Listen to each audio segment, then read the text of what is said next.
Un saludo muy especial al presidente Gaviria, que nos honra con su presencia, a la familia Barco, a los exministros y exfuncionarios de la administración Barco y de la administración Gaviria, y por supuesto saludo muy cordial a Germán Montoya, que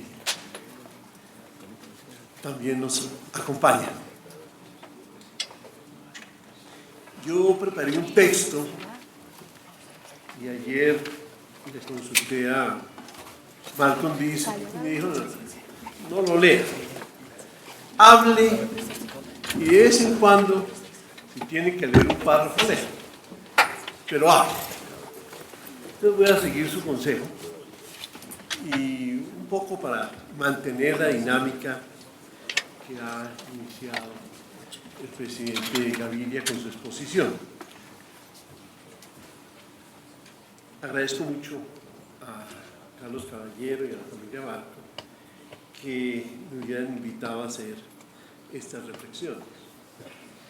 La primera reflexión que quiero hacer es en torno al tema del sectarismo político en Colombia, al cual ya hizo repetidas alusiones el presidente Gaviria.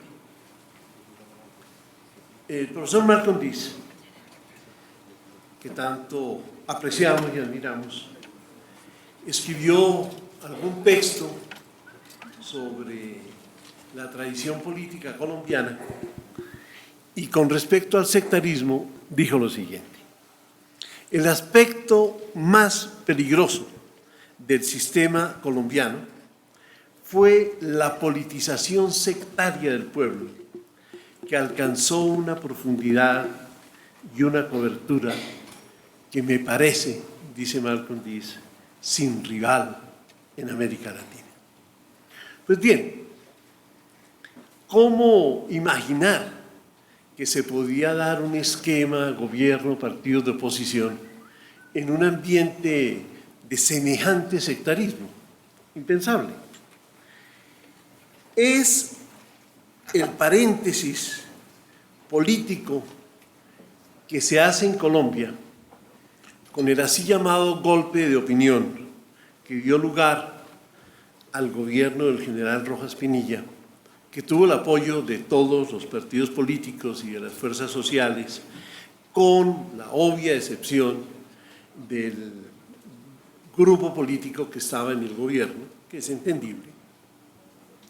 Y luego, con la prolongación de ese paréntesis político, que fue la Junta Militar de Gobierno que designó el general Rojas a raíz de los movimientos de oposición que llevaron al 10 de mayo de 1957, los conjurados, en que él dice, y se predicaría para los dirigentes políticos de la época, que tomaron la extraña resolución de ser razonables, que habían resuelto olvidar sus diferencias y acentuar sus afinidades. Fue así como surgió el esquema que permitió superar el sectarismo en Colombia, que era lo contrario del esquema gobierno-partidos de oposición que vendría después. Es el plebiscito del 1 de diciembre de 1957, que como sabemos no fue un plebiscito sino un referendo, que tenía 14 artículos. No estaba contemplado en la Constitución colombiana entonces que hubiera una posibilidad de convocar un referendo o plebiscito, pero así se hizo. Y el plebiscito introdujo una serie de modificaciones a la Constitución colombiana que tenían un gran impacto en el comportamiento político y social. Y esas modificaciones, consagradas en 14 artículos, iban desde otorgar el voto a la mujer, que además votó el plebiscito, sino también se extendía a lo que parecía fundamental, que era repartir el poder, todo el poder. Los puestos que eran de libre nombramiento, los puestos que formaban parte de decisiones políticas, como el gabinete o las gobernaciones, las alcaldías, en fin, todo, el poder judicial, la diplomacia, las notarías, las registradurías, todo ello compartirlo. Entre liberales y conservadores se entendía que no había más, había una franja muy pequeña del Partido Comunista que normalmente participaba en los procesos políticos con el Partido Liberal, unas veces más íntimamente que otras. Y así, con este esquema que hoy llamaríamos de power sharing, de compartir el poder y compartirlo en forma paritaria, la idea de la paridad, como Colombia inicia una etapa histórica que se programó para 12 años y que por razón de la conveniencia de los números pares, yo digo en clase, en Colombia se prohibieron los números impares. Y cuando se fue a hacer el conteo de cuántas presidencias habrá durante los 12 años, pues 12 años era un número par, pero eso equivalía a 3 presidencias, y 3 presidencias era un número impar. Eso estaba prohibido, no podía ser. ¿Cómo podían repartirse 3 presidencias entre liberales y conservadores en periodos de 4 años para que dieran 12? Entonces se llegó a un acuerdo que fue el de establecer la alternación en la presidencia de la República mediante el acto legislativo número 1 del 15 de septiembre de 1959, o sea, un año después de iniciada la presidencia de Alberto Lleras.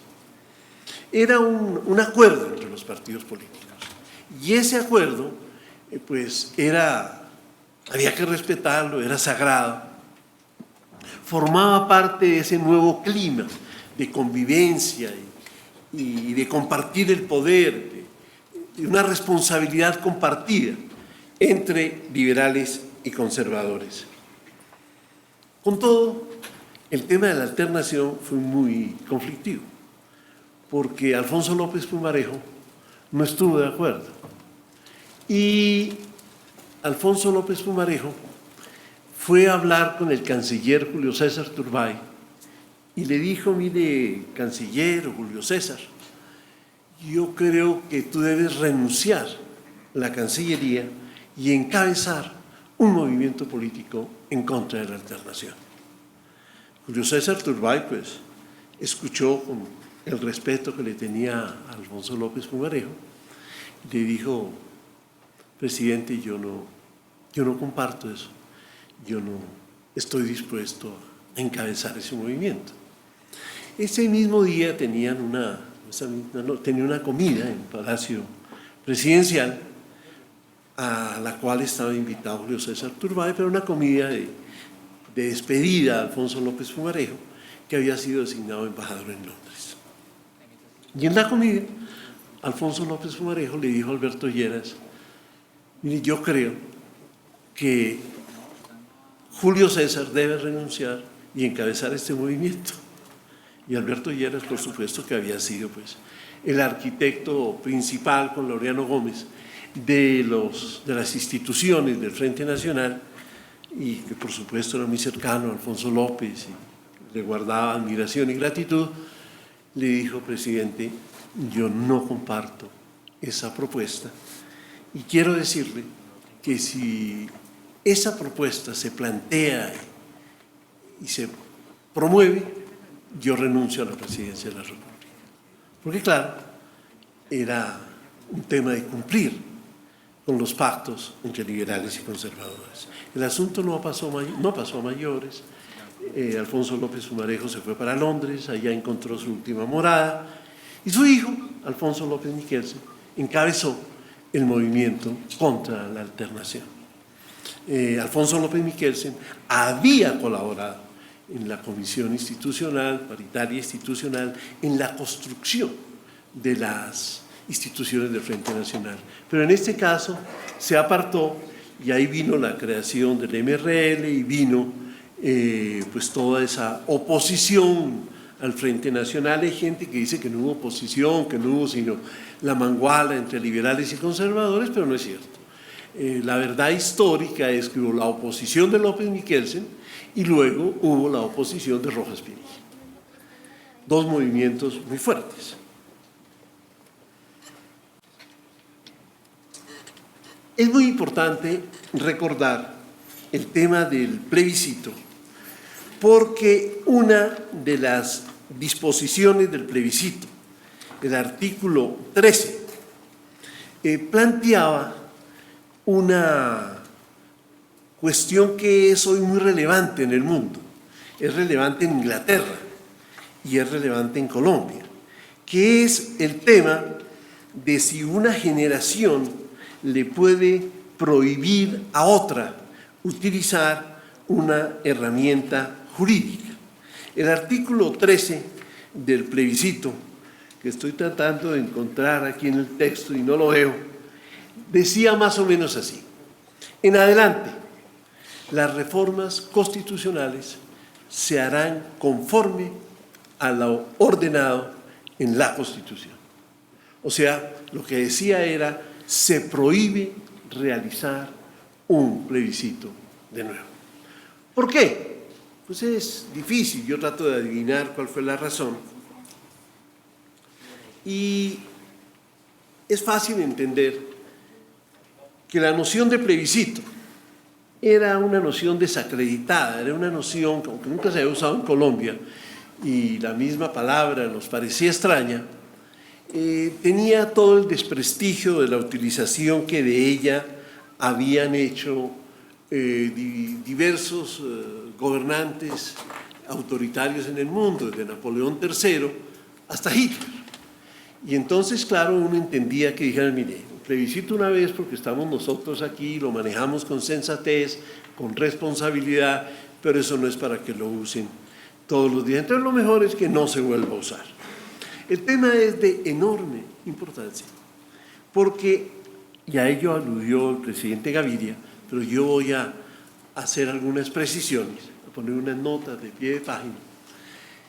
El 30 de enero de 1988, un sábado,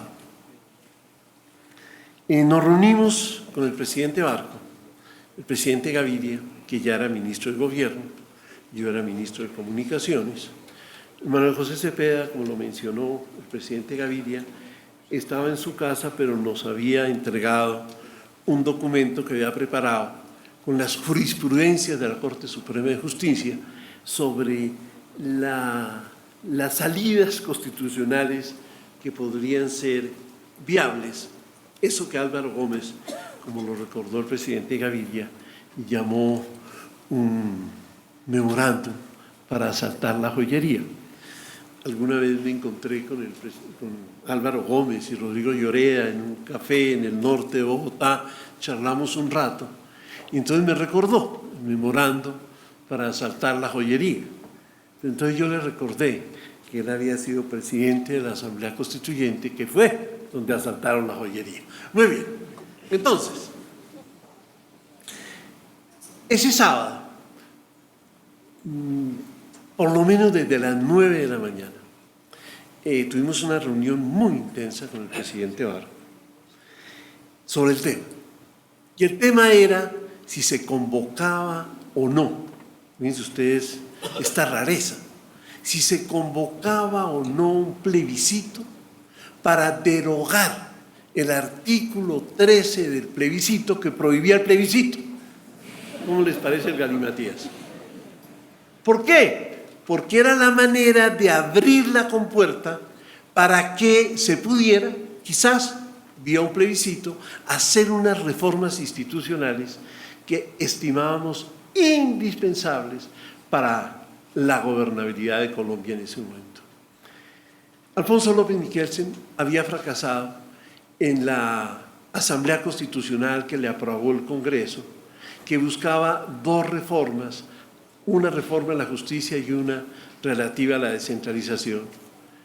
Mi ingreso al gobierno del presidente López Miquelsen al final de su mandato tenía como propósito ayudar en el diseño de esa asamblea constitucional. A los 2 meses, la Corte Suprema de Justicia declaró inconstitucional ese acto legislativo del Congreso que creaba la Asamblea Constitucional, no constituyente, porque era limitada, con una tesis un poco exótica en ese momento que era, suena muy bien en latín, era potestas delegata delegari non potes. La potestad, el poder que ha sido delegado, no se puede delegar. Entonces, el Congreso no puede delegar el poder que tiene delegado por el constituyente primario para reformar la Constitución.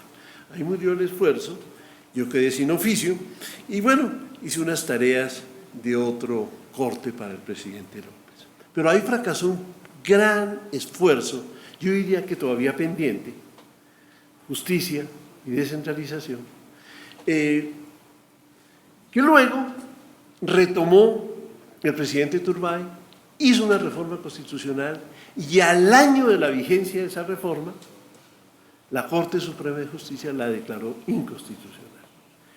2 reformas constitucionales declaradas inconstitucionales por la Corte Suprema, inusitado, sin antecedentes.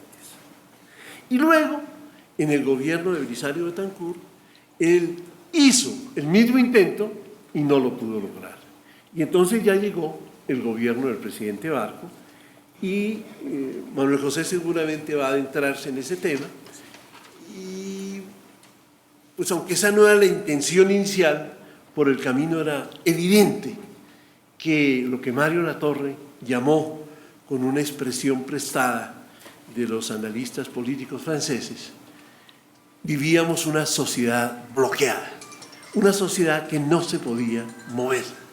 Un poco lo que le está pasando a Estados Unidos desde hace unos años. Entonces, ese sábado, después de 5 horas de conversación muy intensa, de conversaciones de César Gaviria por teléfono con Manuel José, que tenía toda la información jurisprudencial, etcétera, se llegó a la conclusión de que sí, de que lo mejor era enviar una carta al director del Espectador, que había venido editorializando una y otra vez para decir, señor presidente, por favor, haga algo, ¿no? Mira a ver cómo sale de este congelamiento en que estamos. El presidente Barco, lo digo así en forma anecdótica porque revela mucho su personalidad, quería que, digamos, 2:30 de la tarde, tomáramos la decisión, se comunicara, se enviara la carta al Espectador, se hiciera una comunicación especial para los expresidentes, pero nosotros, César Gaviria, yo, Germán Montoya, por supuesto, mire, presidente, esto es una decisión muy complicada, muy difícil, con grandes repercusiones. Nosotros nos vamos y si usted quiere, volvemos hoy, volvemos a hablar el lunes, usted dice, pero nosotros queremos que usted tener un periodo tranquilo de reflexión y tomar la decisión. No, la decisión está tomada. Señor presidente, por favor. Y realmente nos fuimos. Y él dijo, los espero a las 5 de la tarde. Volvimos a las 5 de la tarde. Señor presidente, ¿qué ha pensado? La decisión está tomada. Bueno, así era. Él tomaba decisiones después de un periodo de reflexión y era muy difícil que luego de ese proceso, por cualquier razón, por un editorial, por una crítica, cambiara. No. Entonces se tomó la decisión, fue una decisión como habíamos previsto, muy difícil, muy complicada. Tuvo un apoyo de opinión que sobrepasaba el 90%, pero hay que recordarlo así, los expresidentes estuvieron en desacuerdo, fue muy difícil.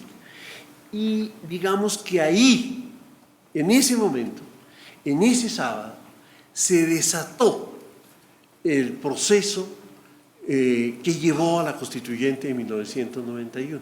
Por eso el presidente Gaviria hacía muy bien en recordarlo.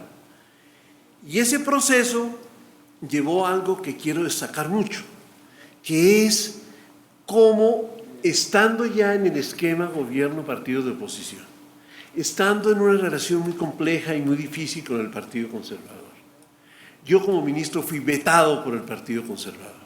El Partido Conservador se retiraba de las sesiones del Congreso cuando yo llegaba. El presidente López Miquelsen decía, eso es un autoveto, ¿no? Y el presidente Gaviria a veces me llamaba y decía, hola, ¿usted por qué no va al Congreso hoy? Y yo le decía, ¿y eso? Es que quiero pasar unas cosas de la reforma tributaria. Entonces, un autoveto, decía el presidente López.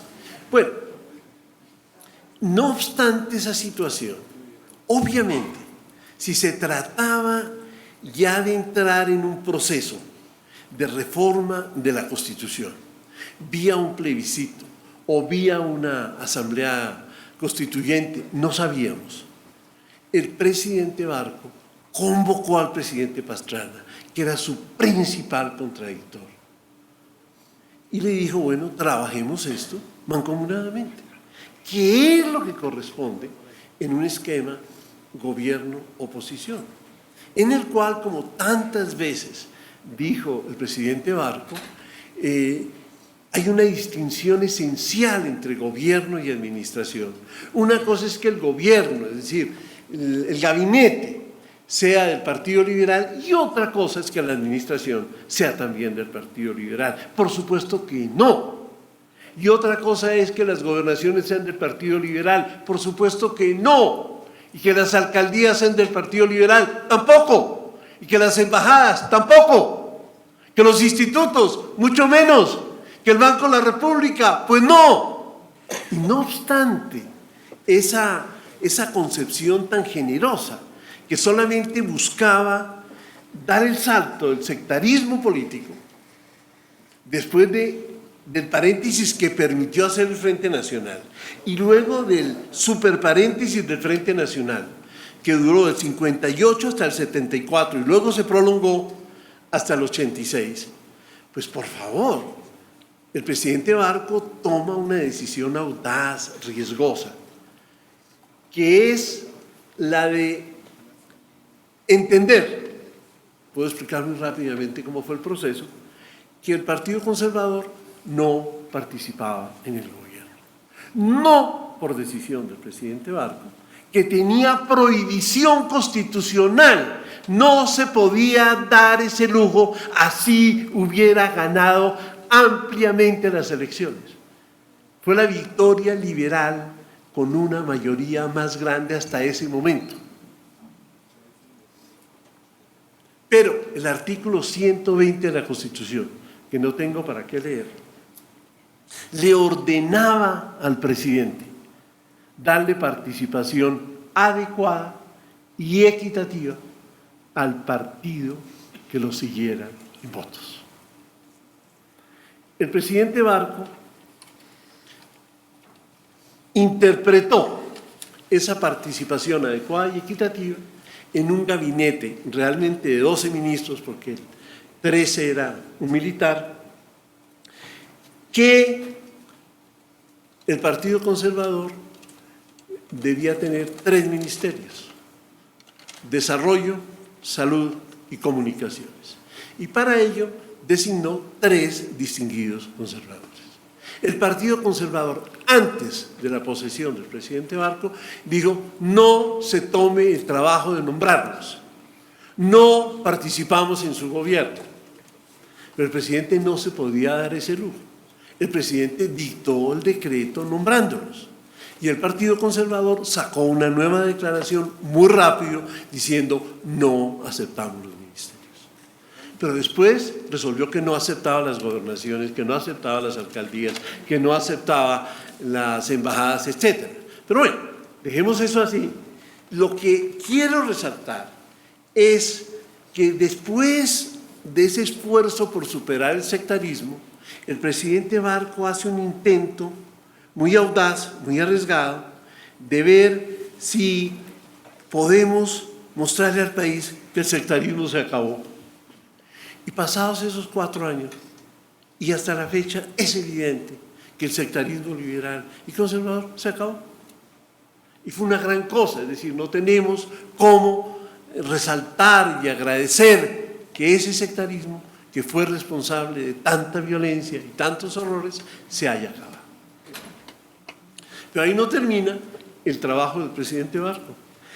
Entonces vienen las nuevas guerrillas de origen izquierdista, ya no liberales y conservadoras.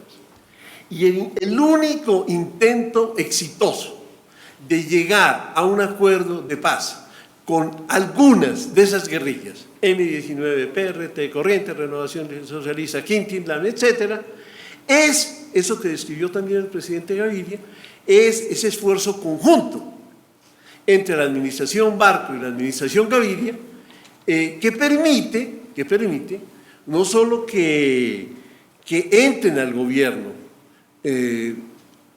personas como Navarro, que entró el ministro de Salud, sino que también entraran a la constituyente.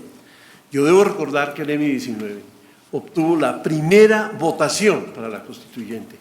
Eso no tiene mucho significado, aunque sí impresiona, porque a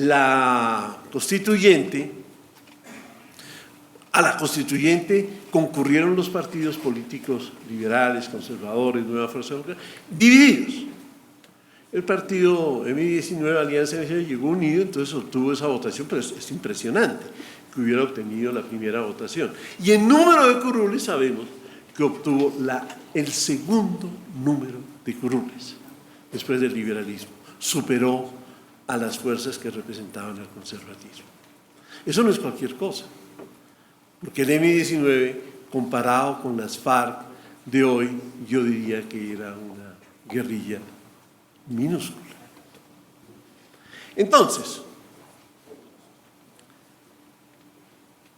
además de eso, también lo recordó el presidente Gaviria, el presidente Barco, no obstante que durante la campaña para la presidencia criticó el proceso de paz de Belisario Betancur, asumió el legado de paz del presidente Betancur.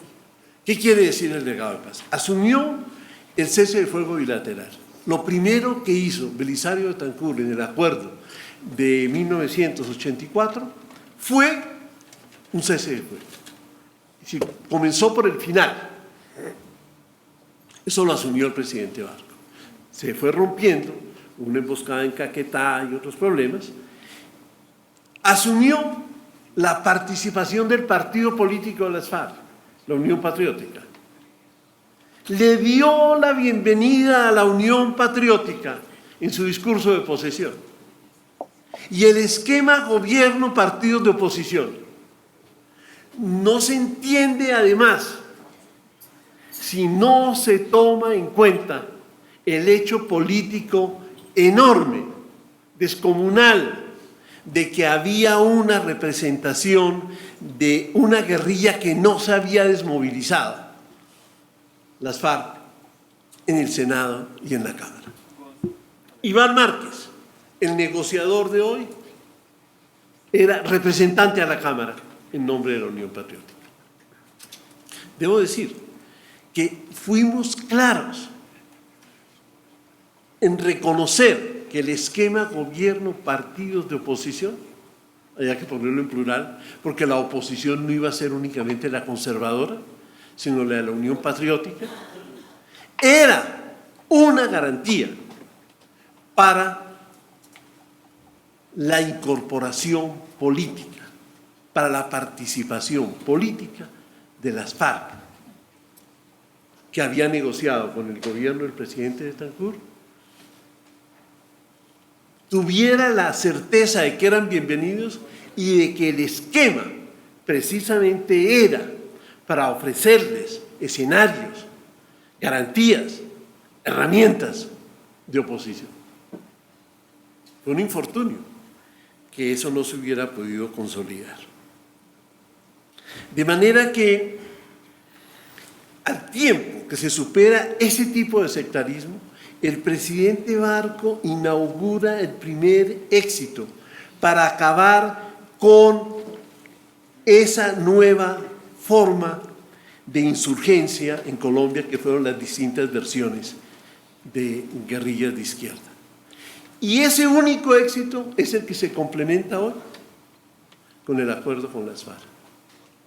Y la Constitución del 91, que el presidente Gaviria, con gran generosidad y sentido del Estado, reconoce que se inició ese sábado 30 de enero del 88 y desembocó, después de muchos altibajos, en la convocatoria de la Asamblea Constituyente, en su elección, en su funcionamiento, en el 91 hasta julio del 91,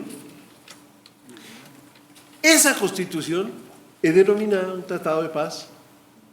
Así escribió un ensayo muy infundioso Manuel José en un libro del profesor Duhamel en Francia. Así lo reconoció el presidente Santos hace unos días al conmemorar los 25 años de la Constitución del 91 en Río Negro. Y así lo ha reconocido en varias jurisprudencias la Corte Constitucional. El presidente Santos ha dicho que la Constitución del 91 ha permitido cerrar el círculo y que ha sido la herramienta fundamental para llegar a ese acuerdo de paz.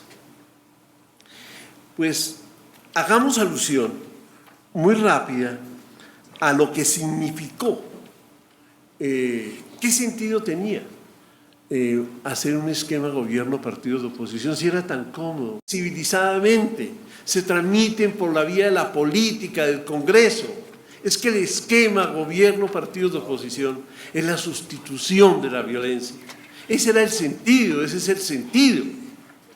Y por eso es tan importante que en un sistema político el gobierno reconozca que tiene límites, que uno de esos límites es el ejercicio de la oposición.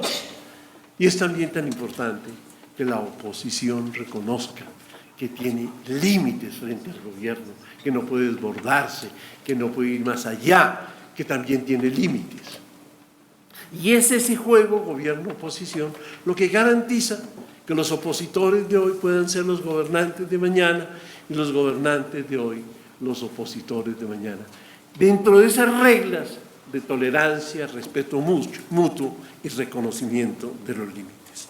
Pero bueno, ¿qué fue lo que significó el esquema gobierno-partidos de oposición? Pues es un esquema que estimula el buen gobierno por la crítica permanente. Y así fue. El gobierno del presidente Barco es un ejemplo de buen gobierno. Es un mecanismo para desincentivar la corrupción. Bueno, así fue. No recuerdo escándalos de corrupción en esa administración. Y el esquema desincentiva eso, estimula, porque estimula la crítica, estimula que no se permitan esos comportamientos. Y promueve, por supuesto, un comportamiento cívico, tolerante, que es lo que queremos, lo que seguimos buscando. Y permite llevar algunas ideas, como las que planteó también el presidente Gaviria, que no son fáciles de manejar en una situación diferente. Digamos, la reforma institucional, la constituyente, el cambio político, el cambio de modelo político. Pues no, mire, no se pudo hacer con López Miquelsen, no se pudo hacer con Belisario Betancur, no se pudo hacer con Turbay. Bueno, se pudo hacer entre las administraciones Barco y Gaviria. Yo llamo, son ejemplos de continuidad y cambio, porque de eso se trata la política. El cambio del modelo económico, la apertura comercial, eso fue, por supuesto, el presidente Gaviria, por supuesto, Luis Fernando Alarcón, por supuesto, María Mercedes Cuellar. Es eso, que luego se consolida en la administración de César Gaviria. Y, digamos, todo el tema de la política, porque es el tema de otras minorías, el tema de las minorías étnicas, el tema de las minorías indígenas, de las minorías afrocolombianas. Bueno, es lo mismo, es casi una proyección del esquema de gobierno de los partidos de oposición. Y no hay. Manuel Rodríguez y Martín Hildebrand seguramente van a elaborar sobre eso, pero es una política de una gran visión, de una gran proyección, tanta que el príncipe Carlos, cuando vino el año pasado, en su discurso, en el banquete en la Casa de Nariño, recordó su conversación con el presidente Barco en Kew Gardens en 1990 y de nuevo elogió esa política de la cual en ese entonces el príncipe Carlos se declaró guardián. Yo voy a ser guardián de esta política. No es cualquier cosa, visionaria. En eso estamos. Yo no quiero terminar sin hacer una evocación de Mario Latorre Rueda. Ya ha sido mencionado varias veces. Lo recuerdo con su cabellera espesa, sus cejas espelucadas, su bigote alborotado, pero fue una persona clave en la campaña presidencial, en los comienzos del gobierno del presidente Barco. Infortunadamente murió tempranamente, pero siempre su espíritu de contradicción contribuyó mucho a la lucidez en las discusiones del gobierno. Créanme que la austeridad y sencillez del presidente Barco, que nada menguaban su dignidad, sino que la enaltecían, reflejaban en el día a día que en todos los actos de su vida entendía que había límites. Por eso la ciudadanía lo respetó y lo admiró, y lo sigue viendo como un ejemplo digno de imitación. Hizo lo que debía hacer y rehusó siempre bailar al son que le tocaba. Así lo repetía. Su obsesión, hacer la tarea, hacerla bien hecha, y no para conseguir los halagos de la galería. Severo y pulcro. Muchas gracias.